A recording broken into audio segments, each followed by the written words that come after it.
Good day, and thank you for standing by. Welcome to the Sigma Healthcare half-year results briefing. At this time, all participants are in the listen-only mode. After the speaker's presentation, there will be a question and answer session, at which time, if you do wish to ask a question, you will need to press star one on your telephone. Please be advised that today's call is being recorded. If you require any further assistance, please press star zero. I'd now like to hand the conference over to your speaker today, CEO and Managing Director, Mr. Mark Hooper. Please go ahead. Thanks, and welcome everyone to this morning's half-year results. With me today is Jackie Pearson, who's our Group CFO, and Gary Woodford, our Corporate Affairs Manager. So just moving past the notice before I get into the results. As I flagged at the full-year results, we ended the FY22 year confident about further organic growth and with an increasing focus on business development opportunities. I'm pleased to say that we've made good progress on both fronts during the first half. In terms of the format today, I'll start with some brief commentary around business performance over the last 6 months, and then I'll hand you over to Jackie to take you through this in more detail. I'll then finish with some further commentary around operational performance and business outlook. So let's get straight into it with a brief overview of the business performance for the first half. Sigma continued to perform quite strongly, and underlying EBITDA was up 14.7% for the first half to 39.2 million. As in the first half of FY21, there was no reliance on additional funding such as JobKeeper. It's worth noting, however, that while COVID-19 had a slight positive impact in the first half of last year, it was a slight negative impact in the first half of FY22, mainly impacting sales and promotional income without the benefits of the spike in PPE sales we saw last year. We expect this impact to be slightly higher in the second half of this year, and I'll talk to that further later in the presentation. Total sales for the group were up by about 5.5%, and while part of this has been driven by the full return of the Chemist Warehouse FMCG volume, we still saw good growth across the rest of our business, remembering we were cycling above market growth in the prior year. We have largely completed our business transformation process, and the balance sheet remains in good shape. Jackie will talk about this more later in the presentation. Just as critically, our team member and customer engagement scores continue to improve, which has been a consistent theme for the last 2 or 3 years. I'll now hand you over to Jackie for a more detailed discussions on the results themselves. Thanks, Mark. Turning to slide 6 now. As already highlighted, Sigma has delivered a strong result in the first half of FY22, with underlying EBITDA up 14.7% to 39.2 million. This is on the back of good revenue growth and reduced operating costs. Overall, sales revenue has grown by 5.5%, which includes 13.6% growth in wholesale pharmacy sales. Non-Chemist Warehouse sales have grown by 3%, reflecting strong growth from our retail brands, which were up 8.7% on a like-for-like basis. Wholesale pharmacy sales in the current period also benefited from the full run rate of sales from the Chemist Warehouse account, which fully transitioned back to Sigma in June last year. As a result, sales to Chemist Warehouse were up 46% compared to the prior year and are now achieving the full run rate that was expected when the return was announced. We've also continued to see strong growth in our hospital business, with sales up 8.9%. These positive sales outcomes have been partly offset by lower export sales, as well as lower sales in the personal protective equipment category, as well as medical consumable product sales compared to the same time last year. This is further evident in our gross profit, which is reduced in the current year, reflecting a return to a more normal product sales mix following a spike in higher margin PPE and second-line wholesale pharmacy sales in the first half of last year that was not repeated this year. We've seen an increase in underlying other revenue, which has grown by 9.9%, primarily due to an increase in merchandise income. Whilst we're not back to pre-pandemic levels, we did see an increased level of promotional activity earlier in the first half compared to the prior year. This has been partly offset by a reduction in supplier rebates associated with lower PPE sales. Pleasingly, our underlying operating costs have reduced by 5.5%. Our warehouse and delivery expenses were down 3.4%, which reflects a decrease in our efficiencies and automations across the distribution network, and an offsetting increase in volume growth, primarily from the Chemist Warehouse Group, and also annual payroll cost increases. Sales and marketing expenses were down 24.5%. However, it's worth noting that the prior period was impacted by additional provision for doubtful debts, as well as redundancy and transformation costs. When we exclude these items, expenses were down 4.9%, which was attributable to the cost efficiencies associated with our transformation programs. Our administration expenses were up 1.4%. However, this was impacted by the change in the accounting policy associated with software as a service arrangements. Excluding this impact, expenses were down 6.6% due to cost efficiencies associated with the transformation programs, as well as lower headcount. Finally, whilst net interest is relatively flat year on year, for the current period it includes $3.3 million for lease liabilities. Our actual debt interest was only $1.9 million, which is down 55% on last year, reflecting our lower net debt position as well as low interest rates. Turning to slide 7 now, and as Mark has highlighted earlier, we're pleased to be announcing a fully franked 1 cent dividend per share. This represents a dividend payout ratio of 75% of underlying NPAT for the period. In terms of the share buyback, whilst it does remain an option for us, we are not currently buying. Our preference remains to pay fully franked dividends and invest in acquisitions that are aligned to our strategy. From a CapEx perspective, we still expect to spend between 55 and 60 million this year as we conclude our infrastructure and IT transformation programs. For the sake of clarity, this includes our software as a service project costs that are no longer captured as CapEx. Looking ahead, we expect business as usual CapEx to be around 10 million per annum. So we move to slide 8. As is always the case, Sigma continues to have a strong focus on return on invested capital. Underlying ROIC is currently 9.8%, and we expect to close out the year above 10%. Our cash conversion cycle has remained steady at 31 days, reflecting an increase in wholesale volume as well as the timing of payments and receipts. We have invested in additional inventory during the pandemic and as we complete our IT and infrastructure transformation projects. Therefore, as these items conclude over the balance of this year, we expect our cash conversion cycle to return to the high 20s in FY23. Finally, net debt at the end of the half was 82 million, and we expect month-end debt to peak at around about 130 million towards the end of the year. Free cash flow will then reduce debt as we move into FY23. Just moving through into slide 9 now. In addition to delivering a strong financial result, as part of our IT transformation program, over the past 18 months, the Sigma team have been working hard to replace our legacy ERP system with SAP's S/4HANA. This has also included implementing a number of additional software as a service applications, as well as replacing our data and analytics platform. It's been an enormous undertaking and is in fact the largest SAP implementation that's taking place in Australia. Despite the significant challenges that have been imposed by COVID-19, the project was able to go live on the 29th of August within budget and broadly on time. Given the size and complexity of this transformation, we have experienced some operational issues during our hypercare period, which our team and our project partners are focused on resolving as swiftly as possible. Once these initial teething issues are resolved, we're confident that we will have the best IT infrastructure in the industry that will be a critical enabler for our future growth and success. I'll now pass back to Mark for an operational update.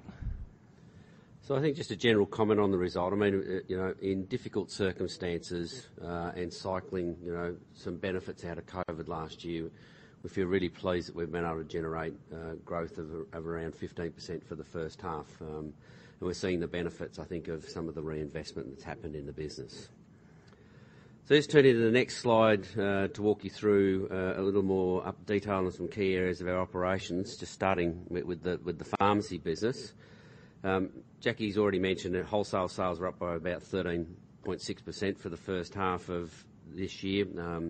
obviously that benefited from the return of the CW FMCG volume.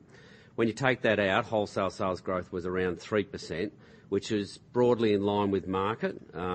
I think that's actually a much stronger result than it appears at first glance, because you might recall when we were talking about the first half result in 2021, we benefited from customers who were using other wholesalers actually using Sigma when the pandemic was at its peak, because our operations coped more efficiently with the spike in demand. So we were cycling some one-off spike in sales from last year. So the 3% is sort of taking that into account, and we're still in line with market. Within this, the trend of higher PBS sales offset by lower OTC growth has continued. You can see there PBS growth is around 6% and OTC growth is down about 3 or 4%. Cough and cold categories are down, export categories are down. So I think we were hopeful that would return in the first half of this year, but the trend we saw throughout 2021 has continued. Pleasingly, the like-for-like sales within our brands were again a standout, up by 8.7%, which is off the back of similar growth in the FY21 year and around 12% in the FY20 year. So we've seen very consistent growth in that over the past 3 years.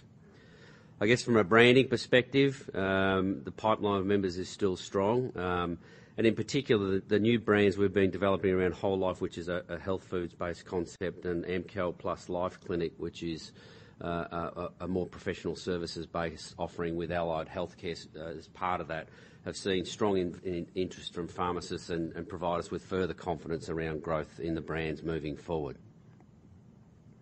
Turning to the next couple of slides, which go through our expansion businesses. Hospitals has been comfortably delivering above market sales growth over the past few years, and again delivered another strong performance during the first half of this year. Sales are up by about 9% compared to market growth of 5%. It's worth noting that the overall market in hospitals was impacted by price erosion on some high-cost drugs, particularly biological products, and the COVID restrictions on elective surgery. Contract logistics has also continued to perform well. We're now at the point where we've had the need to invest in an additional 10,000 slots of pallet storage at our Kemps Creek facility in New South Wales, which is the main facility we use to support 3PL and 4PL work. And to broaden the base of opportunities that will be available to us in that space, we've recently got ISO accreditation, and we're also moving towards having GMP accreditation, which is well underway. Turning to the next slide, MPS, as you know, is our medication packaging business. We believe the MPS business is really well placed, given it's one of the few TGA accredited medication packaging services in Australia.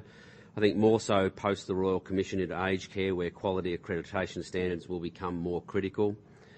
We've invested in this business quite heavily over the last sort of 6 months, both in terms of packing equipment, but also from a technology perspective, included an upgraded eNRMC capability, which is basically electronic charting of medicines within aged care facilities.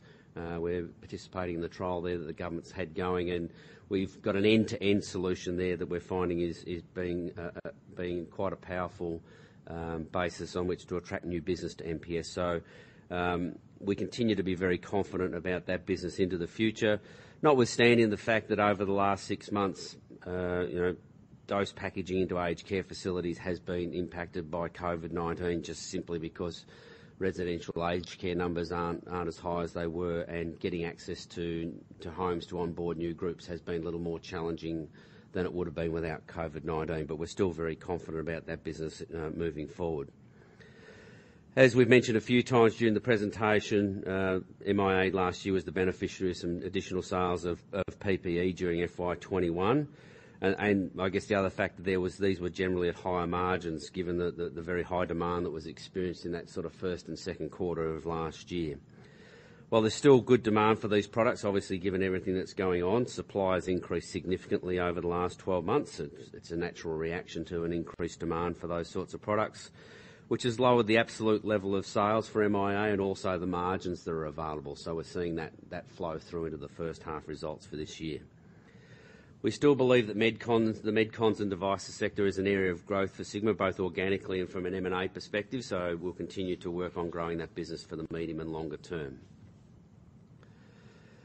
The next slide covers some more specific commentary on the ongoing impact of COVID-19. From a practical perspective, we've worked really hard with community pharmacy, hospitals, aged care to manage the ongoing impacts of COVID-19, and I guess as part of that, more recently to support pharmacies who are getting ready to deliver COVID vaccines on a broader basis. That's been accelerating over the past few months with the Moderna vaccine coming in over the next few weeks. Pharmacy will be involved at a much higher level, so we've been supporting them whichever way we can, including training and support.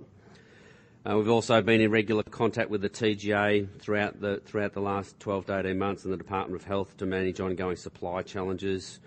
And we've been very proactive in managing the impact on our Sigma team. It's not been an easy time for anyone in the workforce, and what we do at Sigma is make sure people get access to their medicines, so making sure that we help our team members cope throughout that period has been a key focus as well. As I mentioned earlier in the presentation, COVID-19 was a slight benefit in the first half of 2021, whereas this year it's been a slight negative. The major impact, as I touched on, was from lower supplier income and reduced sales in certain pharmacy locations, and the impact on PPE sales, which I've already mentioned.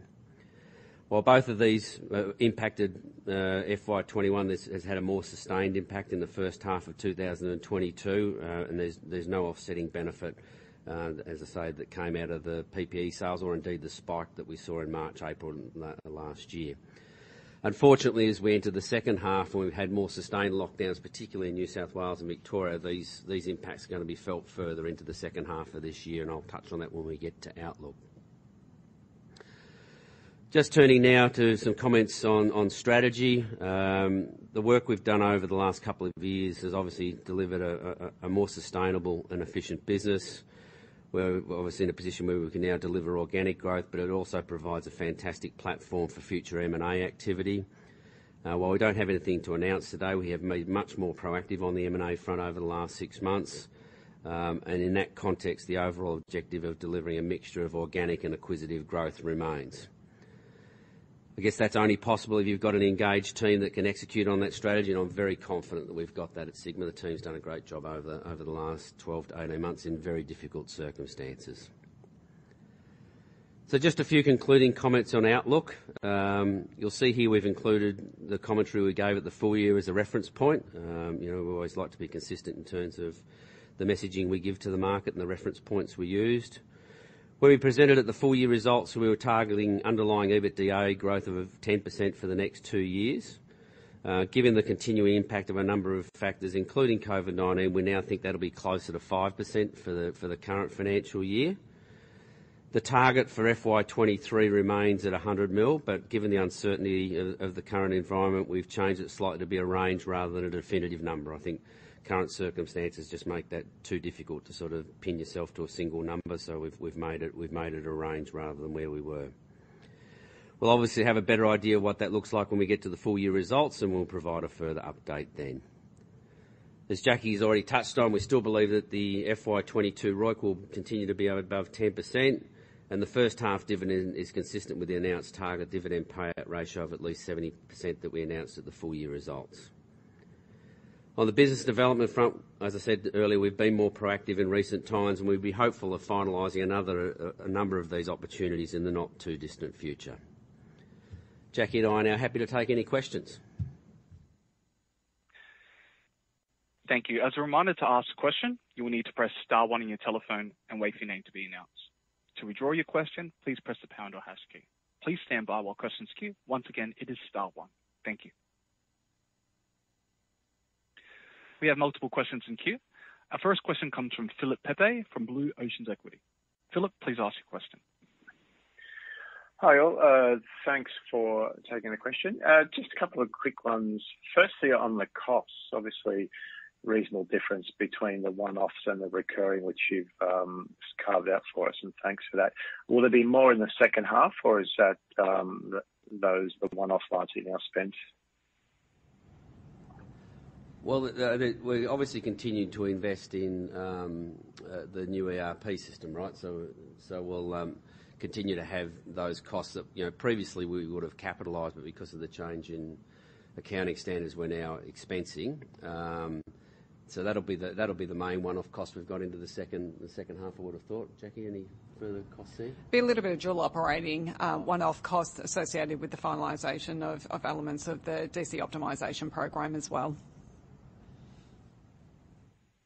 Fair enough. And secondly, on the M&A front, obviously there's other stuff going on in the sector at the moment. Does that change the competitive landscape for the M&A opportunities you're pursuing? Does it potentially take out a competitor, or does it change the strategy at all? No, I think, Phil, it's always been a competitive landscape in M&A land, and I think one of the things that we're seeing is for companies that have got a reasonable balance sheet, there's lots of people that are now actively pursuing growth. So I mean, we've always found it reasonably competitive in that M&A space, which is why we try and focus on assets where we can sort of speak to a vendor and sort of have that conversation outside a public auction if we possibly can. So no, I don't think the current circumstances change that dramatically. Okay, thank you. Once again, it is star one. Our next telephone question is from Ross Curran from Macquarie Group. Ross, please ask your question. Hi guys, thanks for taking my question. Jackie, this is probably for you. It's again on the same gas topic. If we flick to slide 7, that CapEx profile in the grey colour, the SAF, is that what we should be putting through as one-off costs over the next few years? Is that how it plays through the P&L? Yeah, it will. So those grey costs, I guess, to keep it consistent in terms of what we're, sort of spending, I guess, in terms of investing in improving our infrastructure and our operating platform, we've still captured it in that CapEx slide, albeit obviously the change in terms of accounting policy means it will now be expensed through the P&L. So if you look at those grey bars, they are effectively the elements that are now software as a service, and will be expensed through the P&L and will be one-offs during that period. I mean, Ross, this is one that's impacting a lot of people, right? Because it's not an on-prem version of the software. I mean, the way we look at it, we're investing in an ERP system that will support the business for the next 25 years, but because it's in the cloud rather than on-prem, right, the accountants have twisted themselves into knots and decided that should be written off because you don't hold the physical asset, right? So you see lots of companies reporting this impact both at the June half year and since, and ours is just a bigger number because we're physically in the process of doing the implementation, right? So we had to do the restatement for last year and this year. I mean, I still think, given it's going to have a benefit for 20 years, the right approach would be to capitalise it. But, from a practical perspective, it just means we've got a couple of lumpy years where you put these one-off costs through. But that's the nature of IT spend, is it never really goes away. There's always a new IT project once the current one finishes. Will the business be profitable at a reported profit number over the next 2 or 3 years? Yeah, well, I would have thought so. Yeah. I mean, think about it another way, Ross. If we had the physical computers on site, it would be okay to capitalise it, right? So it's just a difference that's in the cloud that's sort of forcing this change. So. It doesn't detract from the fact that you've invested in a software platform that'll benefit for the business for the next 20-odd years. So, I think you should treat it as an accounting anomaly rather than something that's sort of a fundamental indicator of a level of IT spend in the business. I mean, we're not going to spend the better part of 50 or 60 million bucks every year implementing IT systems. Okay, excellent. So the underlying profit number is the one we should be looking at, not the reported profit number. Absolutely. For the truth. Yeah. And then secondly, you can go back to the Phil's question before. How do you think your strategy needs to change, reflecting Wesfarmers' interest in the space? Well, I think having someone like Wesfarmers potentially come into the space obviously means that changes the competitive dynamics slightly. I don't think it fundamentally changes our approach to strategy too much, right? I mean, we're obviously going to continue to try and optimise and grow the core pharmacy business and look for those adjacent opportunities that sort of diversify margin and income into other areas like we've outlined today. So I don't think it fundamentally changes the approach we'd take. I mean, I guess there's there's a view about, what Wesfarmers might or might not do to the competitive dynamic there, but I mean, it'll take a while for that to settle down. So in the short to medium term, I think we're more aware that there's a change in that competitive landscape, but fundamentally, I don't think it changes too much. Okay, thanks. I might leave it there. Our next telephone question is from David Stanton from Jefferies. David, please ask your question.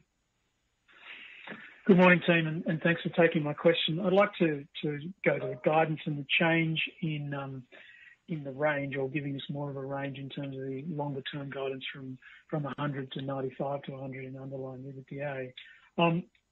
Just want to explore that. Is it purely due to the underlying effects or the longer term effects of COVID, or is there something else that we should be thinking about there, please?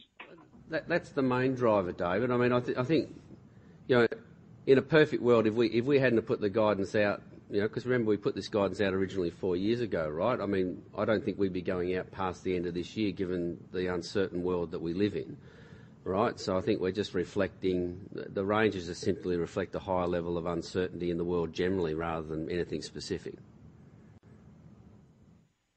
Okay, understood.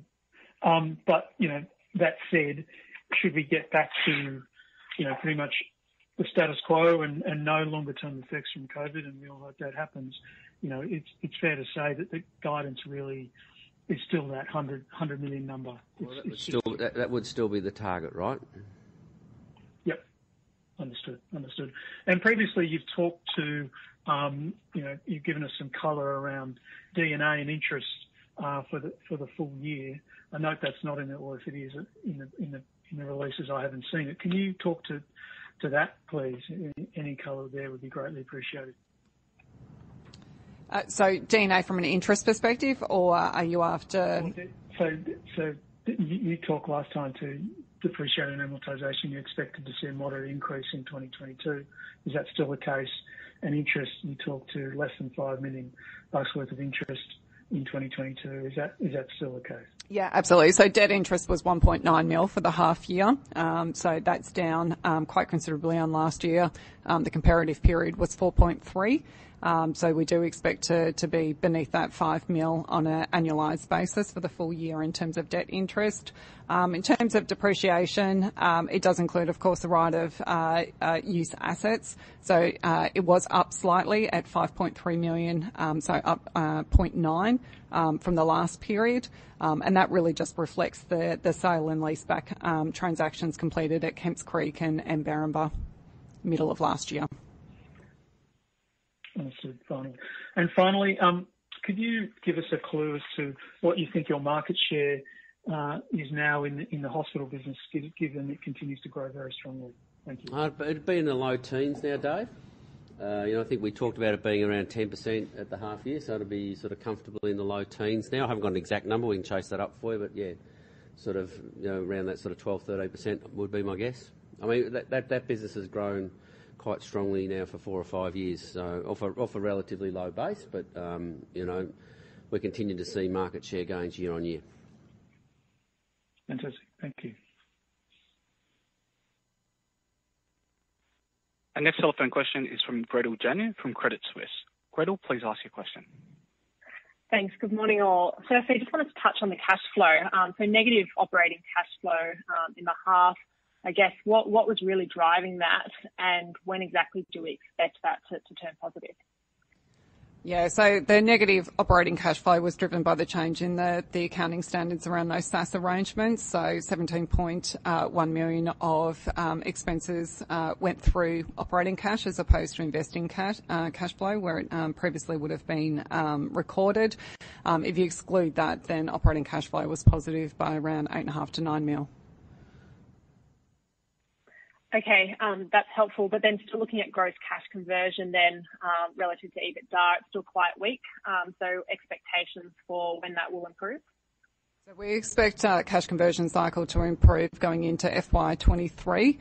So we have invested more in inventory throughout the pandemic period, and we also have invested in additional inventory to support elements of our transformation program. So, for instance, relevant for the half year, leading into the conclusion of the half year, we were lifting our inventory as we were approaching the go live of our ERP system. And we'll continue to lift inventory at times throughout the year as we complete elements of our DC optimisation program as well. So once we're past, I guess, the additional inventory investment required for pandemic and transformational efforts, which we expect to be at the conclusion of this financial year, we would expect to see that cash conversion cycle come back into the mid to high 20s. Okay, great. Thanks. And then I just wanted to see if you could give a bit more colour in terms of your sales performance in second half to date, relative to some of the stats that you quoted for the first half, wholesale sales up 3%. How has that trended in second half, and the same for the retail sales as well? That'd be helpful. Thank you. Look, it's been around those sorts of levels for August. I haven't seen much data for September yet. I think overall, the pharmacies that are most impacted by the ongoing COVID shutdowns are the city-based pharmacies in Sydney and Melbourne, the airport pharmacies, the shopping centre pharmacies. We don't have as big an exposure to shopping centre pharmacies as some of the other brands, but that's sort of taking the top off general market growth at the moment. Yeah, for August, it's probably followed a similar trend. I don't know that we've sort of got a good handle on what's happening in September at the moment. Great. Thank you very much. Our next telephone question is from Andrew Goodsall from MST Marquee. Andrew, please ask your question. Great. Thanks very much. Actually, just picking up on that last answer, that was where I was going to start. Just trying to understand whether that creates any bad debts for yourselves or the industry more generally. Look, I think we've actually got a pretty tight setup on credit without trying to put the moz on ourselves, and we were pretty conservative in terms of provisioning when we had to provide extended credit last year. Maybe I'll get Jackie to comment a bit further on that, but I think we're in reasonable shape. Yeah, look, there's some small arrangements that have been put in place for those pharmacies that are more significantly impacted. However, they're pretty modest in sort of nature at this particular point in time. So we're not seeing any material erosion in terms of the receivables book at this particular point in time. In fact, Andrew, I reckon over the last 12 months our collections have been very strong, right? But I think that reflects a pretty strong credit process that we've got in place. I feel like I'm putting the moz on ourselves here, but we've always had we have a formal credit committee that sits each month to oversee trade credit. We act quickly when we see issues happening, and I mean in that sense to support pharmacies, right? Because that's ultimately the aim, to get pharmacies back on their feet, particularly in these more challenging times. So I think the experience that we built up through that process has held us in pretty good stead. So, as I say, without trying to put the moz on ourselves, I think we feel like we've got that reasonably well under control. Great, thank you. And just coming back to Wesfarmers, I guess, you mentioned potentially some increase in levels of competition, I guess. Do you also get has there been any unsettling of the marketplace often when you get change? Does move people around based on, I guess, philosophy and their views about their provider? Have you had any sort of feedback around that? Look, I don't think we've seen anything dramatic in the, perhaps I haven't checked in the last week or so, obviously, since the updated bid was announced. I think because it was very preliminary when the first bid was announced, we didn't see a lot of shifting around. I suspect if it looks more likely to occur, that will actually start to encourage people to have a think about whether they do or don't want to make a change. So, certainly I'm sure EBOS will be the same. We will have our sales teams working on that. If we think it's likely to go through, and therefore there's the opportunity to pick up some extra sales. Sounds great. And just the final question for me, and just whether there's sort of any upside through COVID in terms of sales sorry, I know the original distribution of the vaccine, for instance, didn't go through pharmacy, but I heard there was maybe some concessions being made there, and things like rapid antigen testing is going through pharmacies offshore. Just sort of seeing if there's any sort of positives, I guess, through COVID or additional positives. Look, not in the short term, I don't think, Andrew. I mean, like we were sort of hopeful that we might be involved in perhaps more in a more fulsome way in the rollout of the Moderna vaccine to pharmacy. That doesn't look likely now. And I don't think it's something that would materially impact the earnings of any of the wholesalers anyway. But I think it's nonetheless, still business we would be pleased to have, and I think we'd do a great job of supporting pharmacy if we did. But I do think once vaccines turn into perhaps a more regular part of people's annual vaccination programs, you've probably already seen the commentary around, flu vaccines and COVID vaccines being combined, then I think there will be an increased role for wholesalers and there'll be increased reason for foot traffic into pharmacies. So both of those will be positives. I don't think they'll be material positives, but positives nonetheless. And I know that health practitioners can supervise rapid antigen tests and things like that now. Is that anything happening on that front? Oh, look, again, we're sort of monitoring how that's going at the moment. There's the sort of regulations around that seem to change hourly. So both in terms of supplying rapid antigen tests and administering them, we've got a few projects going inside the business. So that might be another opportunity, but sort of nothing that I could sort of give you a concrete guide on at the moment. All right, and probably only incremental, I guess. But yeah. I think it's important to sort of look for those opportunities so that pharmacy can reinforce the role it can play in sort of helping people with their healthcare. And obviously there's a benefit for us as well. But it feels like a pretty clunky process at the moment. So I guess we just sort of wait and see how that plays out. And actually, final one for me, just anything on your own succession plan or the board's succession plan?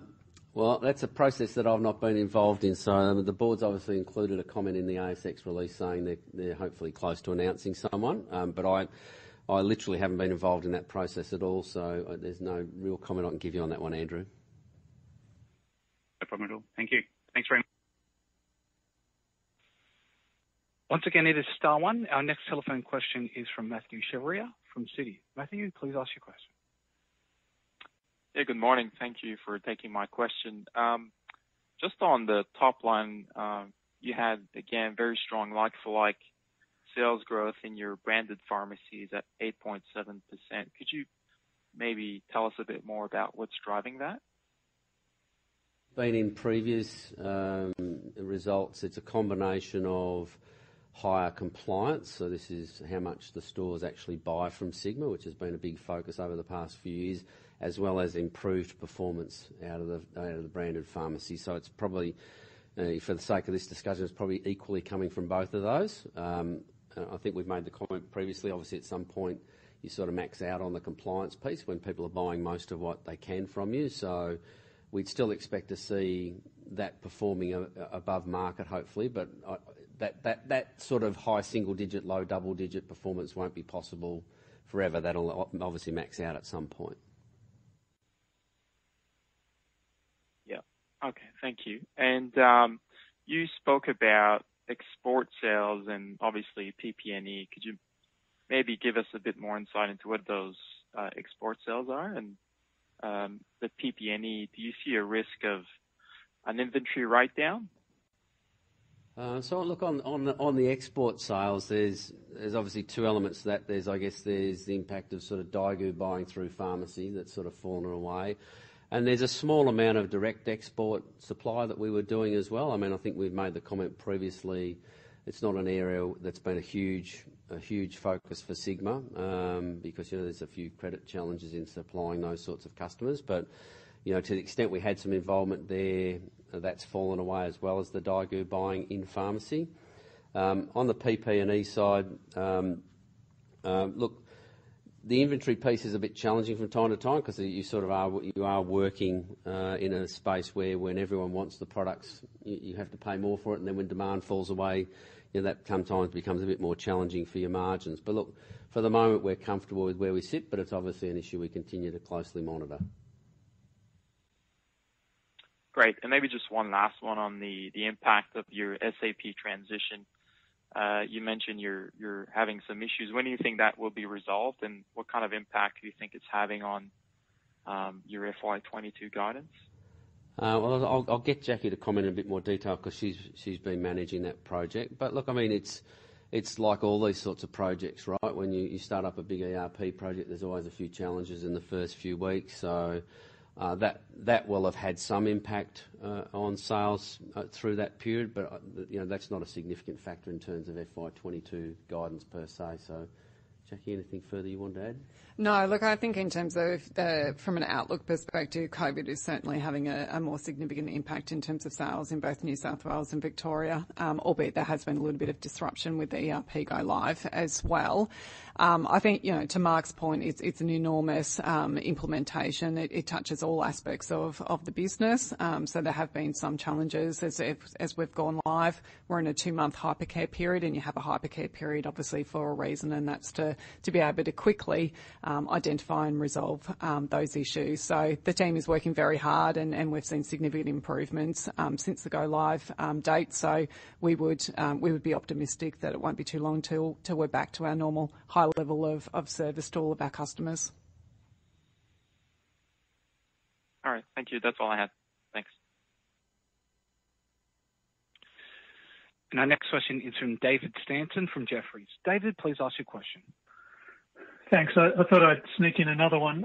Noticed that the Chemist Warehouse revenue was 449 million. Should we be basically doubling that for F22, i.e. get us close to the 900 million in revenue, which is 100 million more than what your previous sort of guidance was around that, or is it that we should be thinking about it that you've had a creep to Chemist Warehouse from the other pharmacies that you supply? Oh, no, I don't think it's a latter comment. I think in terms of looking at taking the first half and simply doubling it, I guess, for the second half, I think the only caution I would give you in terms of that is the lockdowns that are obviously prolonged in both New South Wales and Victoria are having a disproportionate impact on Chemist Warehouse, given the number of stores they have in those locations. More than 40% of their volume comes out of Victoria. So whilst we have those lockdowns, it does have a bit of a slight, sort of, I guess, cooling off in terms of the actual sales that are coming through there. But we're effectively back to that full run rate. So you're not too far off, I would expect, in terms of applying that run rate into the second half. I guess just the factor that's hard for us all to predict is just how long we're going to continue to have lockdowns in various locations at the moment and the flow-on impact into retail sales. Okay, so that implies that then that given they're disproportionately affected by lockdown, that we might see a number greater than double, or greater than 900 for the full year. And just want to reiterate, you don't think that's because Chemist Warehouse are gaining share disproportionately during this period? They weren't as impacted in the first half, Dave. If you think about the lockdowns, they've sort of really kicked in late in July in terms of the CBD impact, which would be the big factor for them, right? So it's probably more going to be in the second half. So I think to Jackie's point, the run rate's not too far off, but because we've got some greater, you think about the big city stores in Sydney and Melbourne, right? So and looks like we're going to have lockdown for at least through the end of September. So you've got sort of 2 or 3 months of the second half that are going to have those impacts flowing through. So you just need to allow for that as well. Understood. Thank you. And once again, it is star one.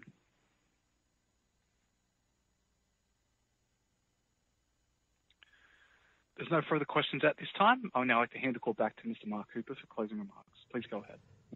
Thanks everyone for your time today, and we look forward to catching up with a few people in more detail as we work through investor discussions over the next couple of days. Thanks.